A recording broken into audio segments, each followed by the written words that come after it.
Salam əziz müəllimlər. Keçən dəfə sizlər üçün 2025 Mix Faizə suallarından 6 sualın izahını çəkmişdim.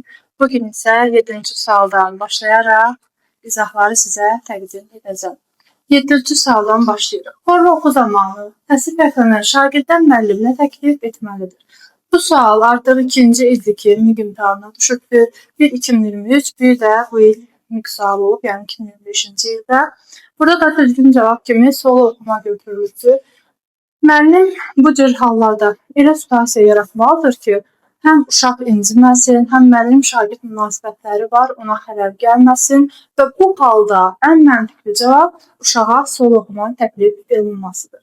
Baxın müəllimlər, burada şagirdin səsinin yaxşı yaxud pis fərqləndiyini bilmirik, amma biz məcburuq bu suallarda müsbət yöndən baxaq suallara. Məsələn, xordan kənarlaşdırmaq və yaxud da ki, onun səsinin uyğun olmamağını demək, bu heç şagird üçün, şagird-müəllim münasibətlərinə görə uyğun olmaz. Ən məntiqli cavab təbii ki də solo oxuma olacaqdır. 8-ci sualda bəstəkarlar haqqında tədbir təşkil olunacaqdır. Asiya Sultanova, Firəngiz Əlizadə, Ağabacı Rızayeva, Şəfiqə Yevozova, Reyhan Hacızadə kimi bəstəkarlar çıxış edəcəkdir. Bu zaman bəstəkarlardan hansının soyadı dəyişilsə, tədbirə uyğun olar. Deməli, musiqidə eyni adlı, fərqli soyadlı bir neçə musiqiçiyə rast gəlirik. Məsəl üçün, Asiya Sultanova. Asiya Sultanova bəstəkardır. Bir də var Asiya Tağıyeva. Asiya Tağıyeva isə Azərbaycanda iş qanunu ifadəsi hesab olunurdu. Amma bizə deyir ki, bəstəkarlar haqqında. Həqiqətən Asiya Sultanova bəstəkardır? Bəli, bəstəkardır. Daha sonra Firəngiz Əlizadə. Var musiqidə Firəngiz Əlizadə, var musiqidə Firəngiz Əhmədova. Firəngiz Əhmədova opera müğənnisidir. Həmçinin Sevil rolunun ən mahir ifadəsidir. Amma Firəngiz Əlizadə isə bəstəkardır.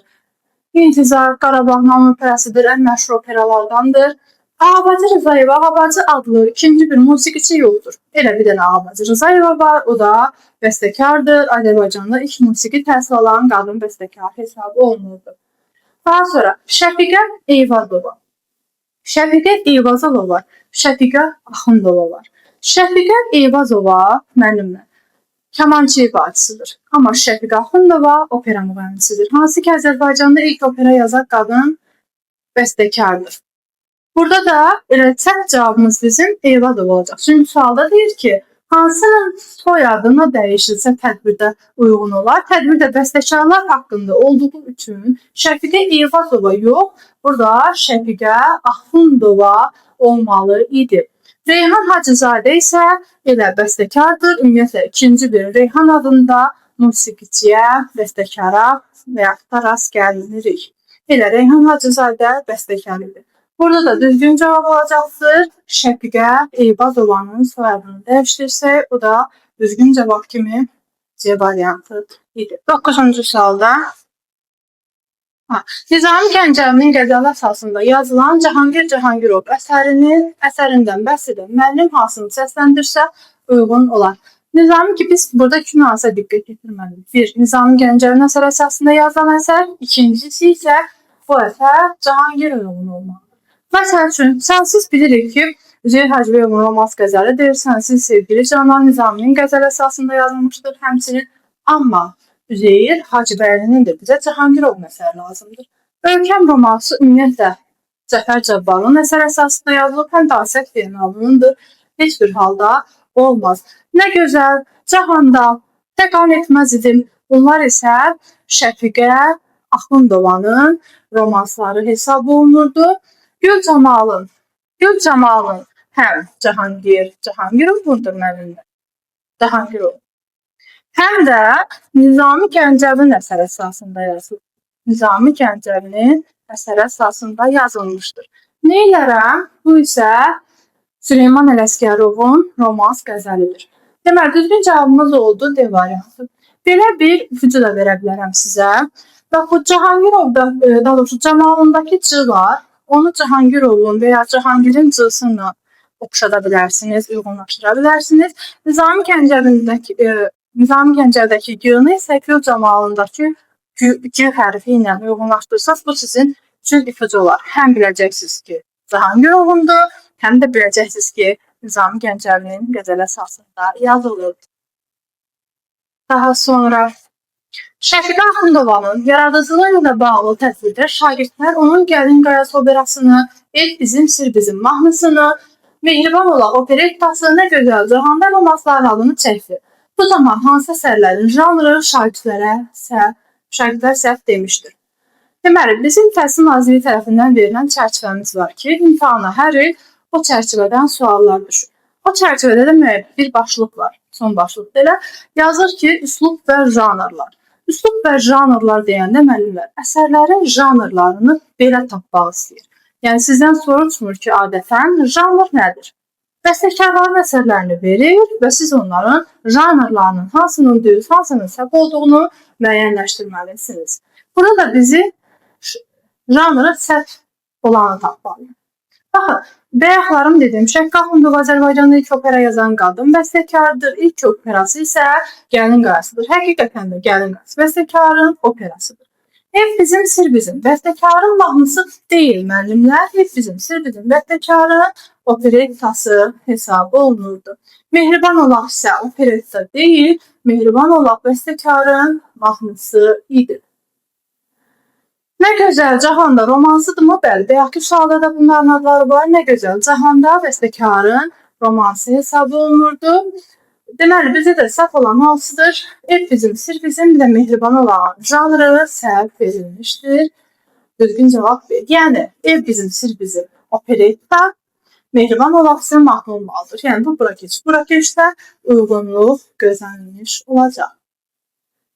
Xalq mahnıları və xalq rəqsləri haqqında təqdimat hazırlayan müəllif əvvəlcə Çöldən Cəqayın ağacı, sonra Gün çıx, daha sonra isə Qoy skripkaları kökləsinlər mahnısı səsləndirdi. Hansı variantda mahnılar aid olduğu xalqa uyğun, düzgün sırayla qeyd olunmuşdur? Çöldən Cəqayın ağacı Rus xalq mahnısıdır. Hansı ki Çaykovski 4-cü simfoniyasında istifadə edilmişdir? Gün çıx Azərbaycan xalq mahnısıdır.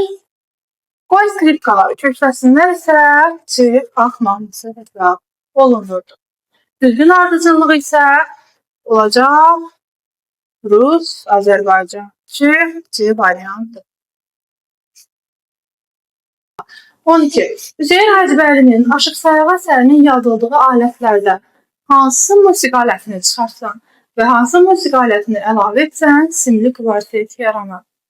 Bu sualı imtahandan çıxandan sonra izah etmişdim. Ya bir gün sonra, 2 gün sonra izah etmişdim. Çünki bu sual çox narahatçılıq doğurdu müəllimlərdə, hətta bəziləri dedi ki, bu sualda səhvlik var. Amma bu sualda heç bir səhvlik yox idi. Sadəcə olaraq biraz diqqətli olmaq lazım idi. Həm biz bilməliyik Aşıq Sayağı əsəri hansı alətlər üçün yazılıb, həm də biz bilməliyik simli kvartetin tərkibini.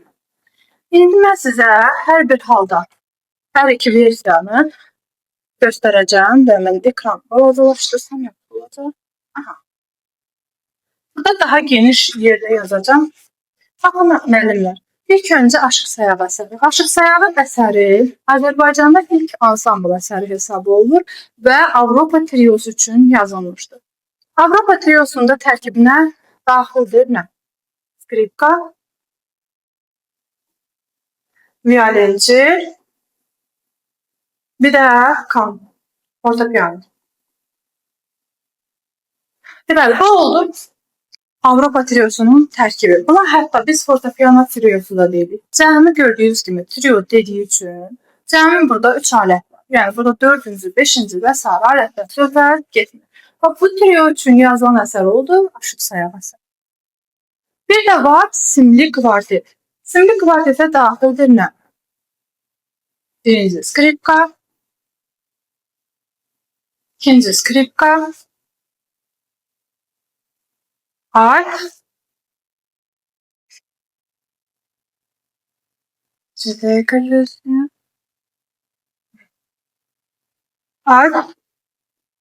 bir də violonçi. Qısa yazıram, müdeyinə başa düşün. Kvartet ümumiyyətlə trio nədir? Trio 3 alətdir və yaxud da ki 3 səsin də ifası ola bilər. Kvartet isə 4 alət və yaxud da ki 4 səsin ifasıdır. Burada biz gördük cəmi 4 dənə alət deyirik. Bura biz 5-ci alət əlavə eləsək və yaxud da ki skripkanın yerinə qayıdıb skripkalar desək, bu onda artıq uyğun olmayacaqdır. Deməli, bizə də sualda deyir ki, simli alətlər, daha doğrusu aşağı əsərinin yazıldığı alətlərin hansı musiqi alətini çıxartsam? Bax, mən buradan fortepianonu çıxartsam, müəllimim. Gördünüz, qaldı skripka, bir də violinçi. 2 dənə alətim qaldı. Simli kvartet olmaq üçün isə onun 4 alət olmağı lazımdır. Birinci skripka zaten bunun tərkibində var. Buna biz əlavə eləsək ikinci skripkanı, həmçinin biz bura əlavə eləsək artı, bu nə olacaqdır? Bu ilə simli kvartetin tərkibi yaranacaq.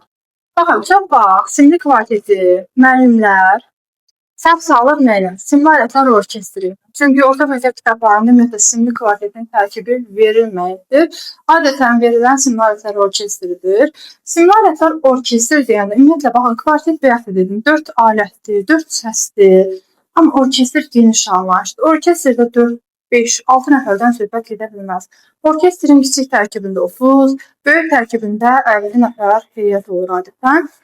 Bu dəyişə bilir təbii ki də bu say, amma artıq simli alətlər orkestrinin tərkibini deyəndə biz ora lar əlavə edirik. Məsəl üçün, birinci skripkalar, ikinci skripkalar, altlar, violenslər və kontrabaslar. Plus da ki, simli alətlər orkestrinin bura kimi gəlirik. Bura lar əlavə edirik. Simli alətlər orkestrində də kontrabaslar var həmçinin. Baxın, simli alətlər orkestri, yenə deyirəm, orkestr qayda belədir ki, müxtəlif alətlərdə çalan musiqi əsərini birlikdə ifa edən böyük musiqi kollektividir. Burada 5 qrup alətdir. Birinci skripkalar, ikinci skripkalar, altlar, violençilər, kontrabaslar. Deyirəm ki, yəni cəm olduğu bir dəfə aydın olsun sizə. Kontrabas və ya kontrabaslar simli alətlər orkestrinin tərkibində var, amma simli kvartetin tərkibində kontrabaslar yoxdur. Burada oldu bu tərkib. Bu sualda da baxın A variantına. Deyir, fortepiano alətini çıxardıb, həqiqətən də Avropa triosunun tərkibindən fortepianonu biz çıxartdıq. İkinci skripkanı deyir, alətə əlavə eləsək, birinci skripka Avropa triosunun tərkibində onsuz da var idi. İkinci skripkanı əlavə edib, bir də alətə əlavə eləsək, bu tərkibdə yarandı nə? Simli kvartet. Düzgün cavabımız elə A olacaq. İndi variantları yenə də təhlil eləməli olsa, niyə? Məsəl üçün B olmaz. Deyir ki, burada fortepiano alətini çıxardıb, alt və kontrabas əlavə edək. Baxın, bax, bura yazmışam simli kvartetin tərkibində. Simli kvartetin tərkibində kontrabas yoxdur ümumiyyətlə. Bu düzgün olmaz. Sonra C variantında deyir ki, violenseli çıxartdan. Violenseli çıxarda bilməz. Violenseli həm simli alətlər orkestrinin, həm simli kvartetin, həm də deməli, Avropa triosunun tərkibində var idi. Burada deyir, skrip alətini çıxardıq, violensel və kontrabas əlavə etmək. Yenə kontrabas da tərkib səhv olaraq düşüb. Kontrabas yenə də simli kvartetin tərkibində yox idi. Burada da həmçinin alt deyir, alt isə violensel çıxartmaq deyir, violensel də çıxartmaq uyğun deyil. Həmçinin belə C-ni tapsaq, B-ni də variantların içərisindən tapmış olacaq. Hansı rəqs idi ki, onun əvvəlində işlənən bir sözə görə həm də fen kimi işlənirdi? Bu tip suallar artıq illərdən çox düşür. Asan sualı deyərdim. Deməli, düzgün cavab burada valsdır. Vals həm Avstriya rəqsidir. Venter adlanan kəndli rəqsində yaranır. 4-3 xanım ölçülə malik idi. Vals də tempində əsərlər vardı. Bu sözün əvvəlinə tempo, temp deməkdir. Tempo əlavə eləyəndə, tempo deyə vals, bu olur artıq vals tempində əsər. Vals həm də piyes kimi də var bəstəkar yaradıcılıqlarında, həm rəqsdir, həm də ki, deməli, tempo olaraq da işləndir. Fəth Əmirovun 12 miniatür əsərindəki piyeslərini sayan şagirdlərdən biri hansı piyesin adını olduğu kimi desə, daha uyğun olar. Deməli, müəllimlər, buna bənzər sual bundan qabaqki düşmüşdür. İndi isə bu forması düşür. Ona görə mövzunu öyrənəndə testlərdəkilərin testlərini işləyəndə nəzərə alın ki, eynisi olmasa da ona bənzər suallar mütləq şəkildə qarşınıza çıxacaq imtahanda.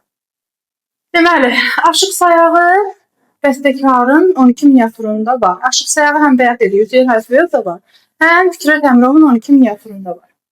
Belə aşıq sayağı olaraq da deyilir. Yumoreska bəstəkarın 12 miniatüruna daxil olan pyesdir. Nocturne həmçinin ballada da 12 miniatürdə daxil olan pyes. Amma orada qayıqçının mahnısı yox, barkarolla verilmişdir. Yəni biz qayıqçının mahnısını 12 miniatürdə barkarolla olaraq verilmişdir. Bundan qabaq ki isə belə sual düşmüşdü ki, deyir ki, indi uşaqlardan birinin adını. Deyir Günay, qayıqda oturub mahnı ifa eləsə, Günayın ifa elədiyi mahnı hansı olacaqdır? Bu da təbii ki, olacaqdır barkarolla. Çünki nədir? Barkarollanın mənası qayıqçının mahnısı demək idi. Burada yəni qayıqçının mahnısı olduğu kimi verilməyib, sadəcə orada onun belə deyil, açılışı verilibdir. Yəni nə mənaya kəsb olunduğu olaraq verilib, amma deməli pyesin 12 miniatürün içərisində o barkarolla deyə keçirdi. Bura kimi izah edeyim. Deməli, gələn dəfə isə 14-cü sualdan etibarən izah videolarını sizə təqdim edəcəm. Çox sağ olun, mənimlə.